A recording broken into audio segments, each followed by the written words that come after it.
अरे गुप्ता जी, हमें लगा घर में आज शादी है तो कुछ नाच गाना हो रहा होगा, कुछ हंसी टिटोली हो रही होगी, पर यहाँ तो सब शांत पड़ा है भाई। गुप्ता जी, अब क्या बताएं भैया, जिंदगी ऐसे ही रिश्तेदारों को खुश करने में निकल गई, पर खुश कर ना पाए। शाम को बारात जाने को है, कोई कह देगा आज इस घर में शादी है। इधर हमारे लड़के की शादी है, उधर हमारे बहनों ही नाराज होके बैठ गए हैं, गुस्से में मंडप उखाड़े ले रहे हैं। क्या करें, बड़े परेशान हैं। अरे सरबेस, क्या दिक्कत है भाई? उधर वो हलवाई अपने मन से पूरी निकाले दे रहे, हमने कहा कम कम निकालो, मेहमानों गरम गरम खाने को मिलेगी। तो कह रहा 1 बजे बाद दूसरी बुकिंग है, मिश्रा जी की तेरे भी जाना है, ऑर्डर ले लिया है। मिश्रा जी भी अभी जाने को रहे। अरे शादी ब्याह में तो ये दिक्कतें लगी ही रहती। उधर हमारे फूफा जी मुंह फुला के बैठ गए हैं, कह रहे हैं अब हमारी रिश्तेदारी पुरानी हो गई है, इसलिए हमको कम वैल्यू मिलती है। पहले हमारे पिताजी उनको लिए लिए फिरते थे। अरे फूफा जी, आप भी? कह रहे हम अपनी ससुराल वालों को ज्यादा वैल्यू देते हैं। अब बताओ क्या करें, हम अपनी बीवी से दुश्मनी मोल ले लें? अरे उसके मायके वालों को जरा सी वैल्यू कम मिले तो हमारी खुद की वैल्यू इस घर में शेयर मार्केट की तरह गिर जाती है। हमारे फूफा जी इस बात को समझते ही नहीं है। हमारी चली कहाँ रही है इस घर में, सब अपनी अपनी मर्जी चलते हैं। वो उधर हमारा लौंडा, वो देखो लेट आए घुग्गू समूलिए, 1 लाख की शेरवानी लेके आया है। पैसे कभी 4 कमाए नहीं और 1 लाख की शेरवानी पहनेगा। अरे हमारी पतलून ढीली हो गई इनके चक्कर में। 30,000 में घोड़ी वाला मिल रहा था, पर 80,000 की बग्गी किया है। बोला बग्गी सब देखते हैं, खुद की शकल उल्लू जैसी है तो सब बग्गी ही देखेंगे। लड़की वालों थोड़ा बहुत रुपया मिल जाता, वो भी नहीं मिला, लव मैरिज कर लिया।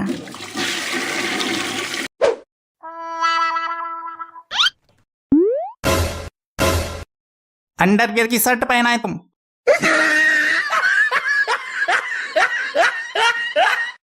जे तुम्हारी चाची ने हमारे अंडरवियर की शर्ट बना दी। क्या है कि हमारा अंडरवियर फट गया था तो शर्ट बना दी, पीछे शर्ट फटी है। हमने पहनने से मना किया तो हमको मारने की दौड़ पड़ी। फिर क्या पहना है?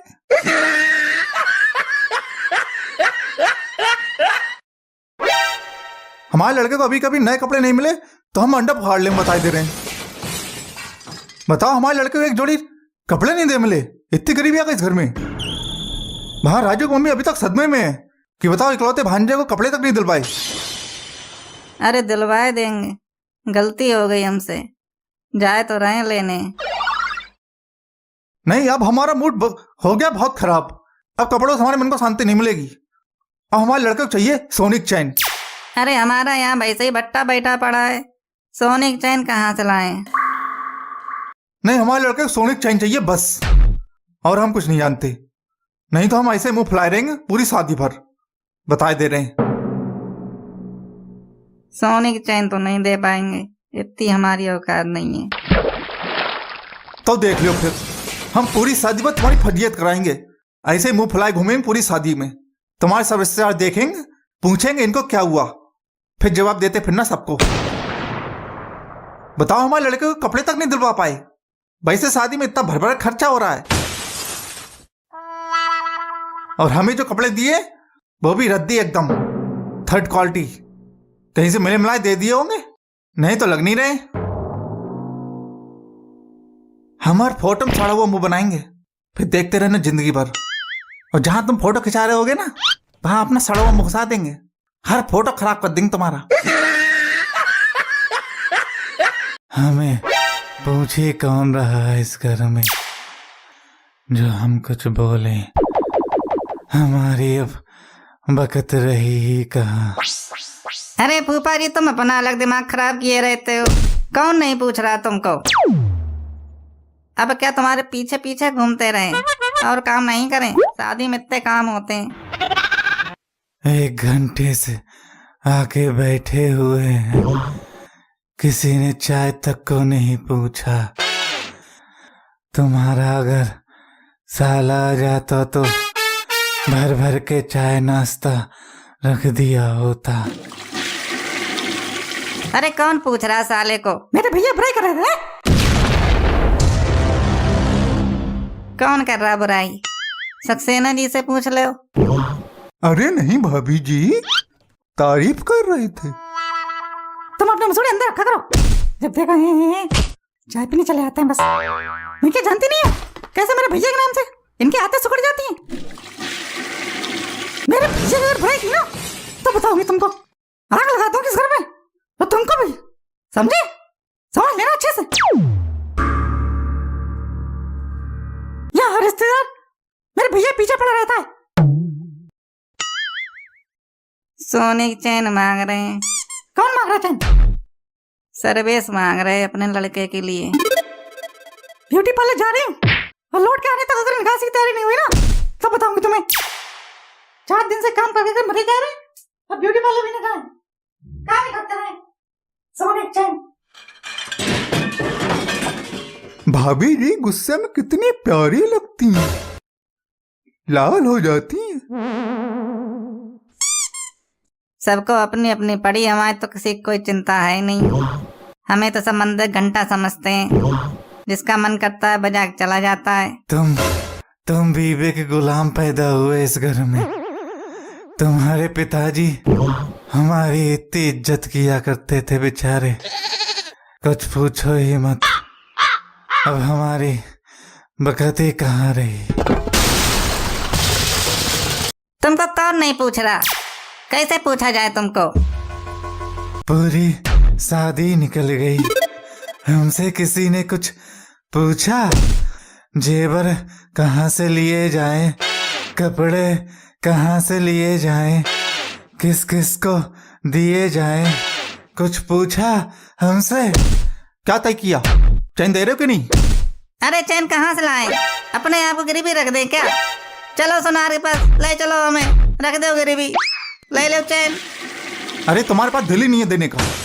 दिल छोड़ो, तुम्हारा मन ही नहीं है, इसलिए इतनी बहानेबाजी कर रहे हो, ड्रामेबाजी कर रहे हो कि गिरवी रख दो, ये कर दो, वो कर दो। तुमने मेरे लड़के के लिए कपड़े क्यों नहीं दिलवाए? बोलो, मुझे जवाब चाहिए स्पष्ट। फालतू टाइम नहीं है मेरे पास। अरे दिलवाने वाले थे, कौन कह रहा नहीं देते? देते। कब देते? शादी हो जाती तब देते। और इधर सुनो, तुमने अपने साले के लड़के के लिए सूट दिया है क्यों? ये बात तुमको किसने बताई? अरे हमें क्या पता नहीं, ऐसी बातें छुपते थोड़े ही हैं। हमें तो ऐसी बातें पता है जो बोल भी नहीं सकते, और ना ही बोले तो ही अच्छा है, खाली अपने मुंह अपनी बेइज्जती करवाएं। हमारी तो अब कोई बकत ही नहीं रही इस घर में। अरे तुमको अपनी बकत की पड़ी है, इतनी देर सुनना है बकत बकत बकत। यहाँ हमारे लड़के को कपड़े तक नहीं दिलवाए, सोने की चैन मांग रहे वो भी नहीं दे रहे। तुमको अपनी बकत की पड़ी है। तुमको तो तुम्हारे साले ने खूब वैल्यू दी, पर हमारे साले तो हमारे लड़के के लिए कपड़े तक नहीं दे पा रहे हैं। हमारा दिमाग है बहुत खराब, बता रहे हैं।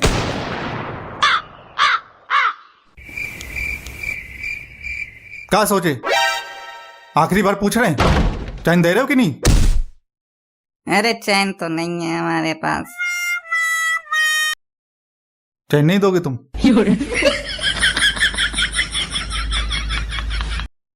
तो हम मंडप फाड़ ले रहे हैं। हाँ उखाड़ लो मंडप, उखाड़ लो, कर लो अपने मन की। ना होने दो हमारे लड़के की शादी। ऐसा कर रहा है हमें मंडप उखाड़ ले रहे हैं।